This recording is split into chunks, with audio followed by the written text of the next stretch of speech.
Hey, welcome to Rockoli, YouTube's best channel for record collectors. This week, we're talking Twisted Sister, Motion City soundtrack, and one of my favorite local artists of all time, Mike Adams at his honest weight. Stay tuned.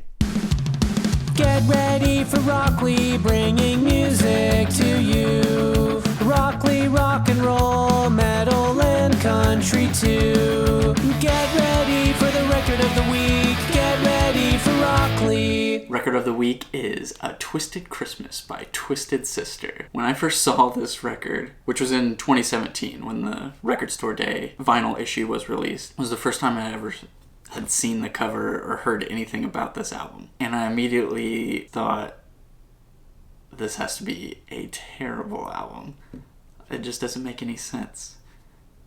An 80s metal band doing a Christmas album? I couldn't fathom what that would sound like. And anything I could come up with just didn't fit in my mind. But I bought this just out of pure curiosity, put it on, and it works.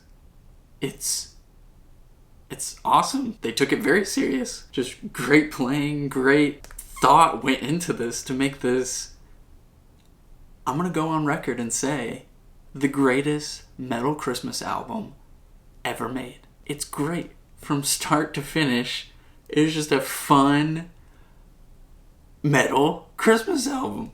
It's really, really, really good. I definitely recommend giving this a listen, especially if you like Twisted Sister.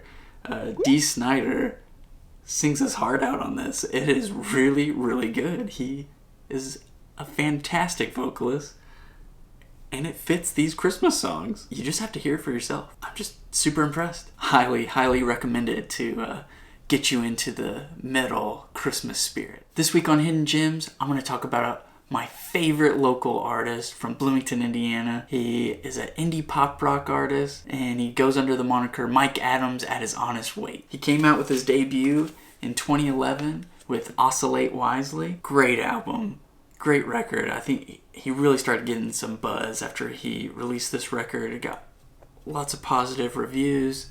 This pressing is really cool.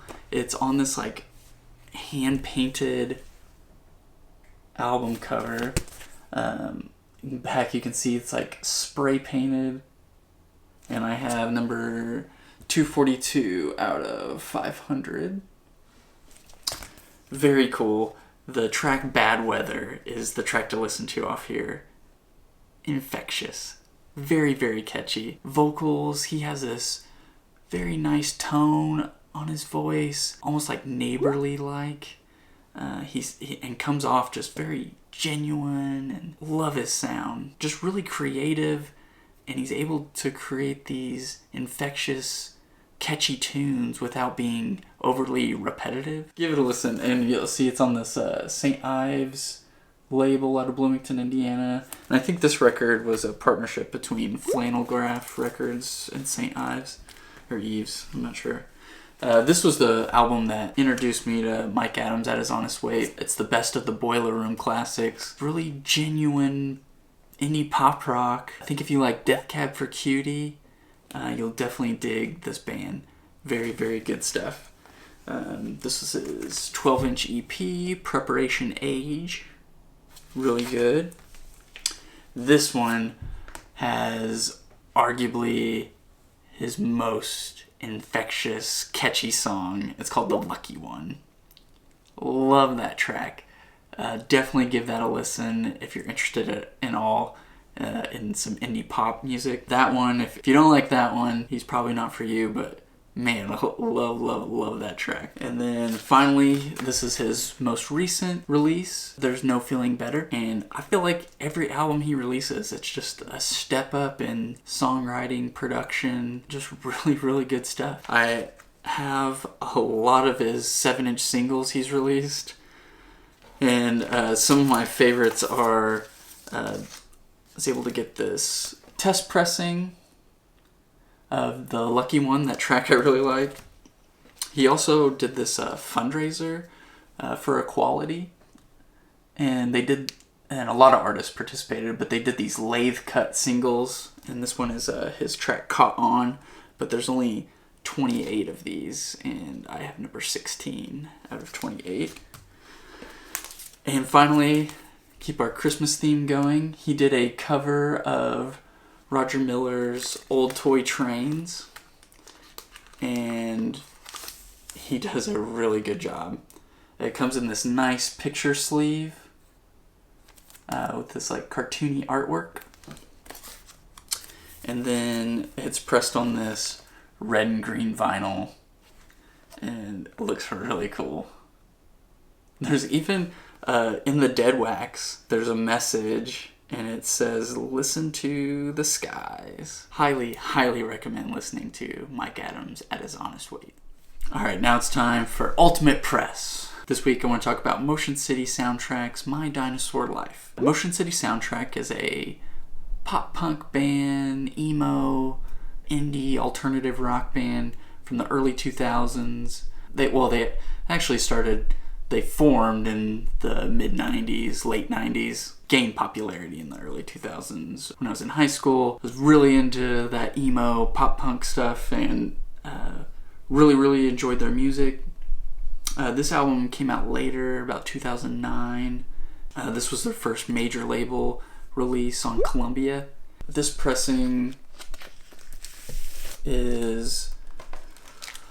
I got this green Motion City Soundtrack label, and the cover here. It's just a standard single jacket. It's not very glossy, kind of a matte finish. The sound on this is not good.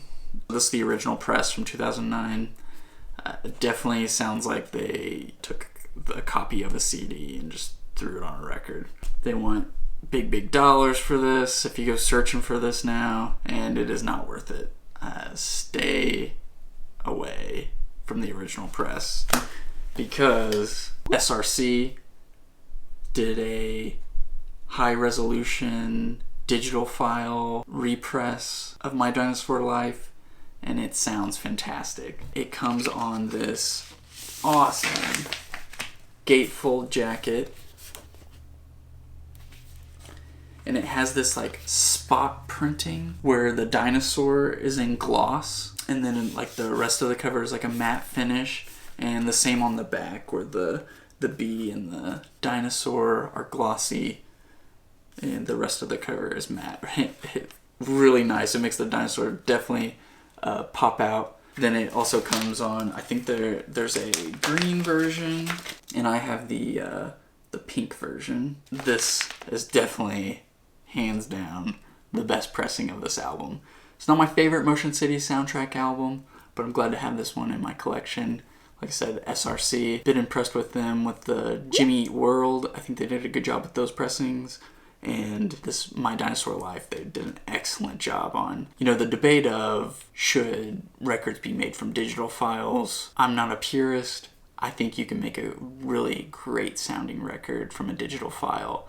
I just don't think that they've mastered how to take a digital recording and turn it to analog. There are some that have figured it out in the industry, and those that have do an excellent job. Kevin Gray comes to mind. I'm not sure who they got to do this, but whoever did it did a fantastic job. Highly recommended. Right, I'm going to show you some recent pickups, starting with Humphreys McGee, Anchor Drops.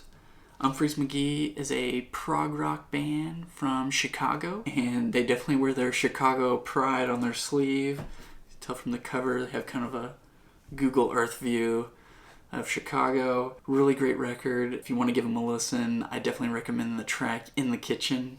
I love that song. It is very catchy, has this nice groove to it, and this is the first time it's been on vinyl, and it includes a remastered original mix and a remix of the album. The fidelity on this is fantastic, but it's a fantastically produced record, and man, love the sound on this. Sounds really, really good. As you guys know, I'm a defender and avid fan of Avenged Sevenfold, and this is their latest release, The Stage, prog rock album. You know, they're a metal hard rock band, and this is kind of their first dipping their toes into the prog rock area, and I love it. It's probably my favorite Avenged Sevenfold record. I have the deluxe version, but this purple variant from FYE came up on eBay. Picked it up, still sealed, still with the hyped sticker. So excited to have it. Next we have Matt Nathanson's Some Mad Hope. I was really into this album in college. Saw that this was coming out on Record Store Day. I didn't actually get it on Record Store Day. It was number 2 on my list behind that Fight record, Rob Halford. And I got that one. But my store didn't have this one. So I started looking around online, trying to see if I could get it. I was shocked that the flippers were asking a lot for this one. So I think only 1,500 were pressed. And I guess there was more demand for this album than expected. But anyway, I ended up finding a seller that was selling it for $20 shipped. And was super pumped because it's selling for $60-$75. It comes on this cool blue splatter. It's definitely like an acoustic pop, soft rock album. Lead single off here, Come On Get Higher, is definitely something you would hear on soft rock, like playing at the YMCA or while you're shopping out at TJ Maxx or something. It's that kind of like easy listening music, but I really enjoy it. It's a good album. Then to really change gears, told a coworker I liked Queensryche, and they were like, "Oh, you've got to listen to Nevermore." It's like, okay. So I picked this up, and he was right. It's definitely like a very, very heavy, much heavier Queensryche. At times, the vocalist, he definitely has that nice falsetto. Really enjoy that. Like I said, I'm just a huge fan of big soaring vocals over dark heavy riffs, and this has it in spades. And he definitely, and even sometimes he sings with more of a hard rock edge growl, and I don't like that too. This record's really growing on me. It threw me off guard. It was a little heavier than I usually listen to, but definitely warming up to it. Definitely really enjoying this one. Then, last but not least, is Van Morrison's Wiedenflies. I didn't even know this album existed, but thanks to a VC community member, Jeff Party, he's a huge fan of this album. In one of his videos, he was traveling around to different record stores. The thing that kept coming up, or like the joke, was that the one guy he was with would always look for a specific Beach Boys album, and then he would always look for Wiedenflies. The record company, or record club, called Vinyl Me Please, reissued this. First time in 30 years it's been reissued. You know, you always hear about Astral Weeks, Moondance. Those are the Van Morrison albums that a lot of people have in their collection, a lot of people know and listen to, and they're fantastic. But man, was this overlooked. So good. You know, it's Van Morrison. It's this intimate, excellent piano, vocals. I don't know why this isn't. I guess even Van Morrison himself he doesn't play these tracks live, like hardly ever, and I don't know why. These are some of his best songs. Really blown away by this album. Vinyl Me Please, that record club, they reissued this, and they've done a fantastic job. So I don't have an original copy to compare it to, but the Vinyl Me Please issue is on this thick cardboard stock on a tip-on jacket. And it has this like iridescent printing, so it like shimmers. It's beautiful. It's done so nice. A little gold foil Vinyl Me Please in the corner. Comes with this little like obi strip. Just fantastic. If you haven't given this album a chance, definitely recommend it. Definitely recommend the Vinyl Me Please version. Just a great album to have in the collection. Well, that's it for this week, guys. And I really appreciate the suggestions from last week. Rory Gallagher, oh my gosh, what a phenomenal guitarist. Them Crooked Vultures, the Mars Volta. I've really been enjoying all these bands. Please keep the suggestions coming, and you just had a healthy dose of Rockoli. I'll see you next time.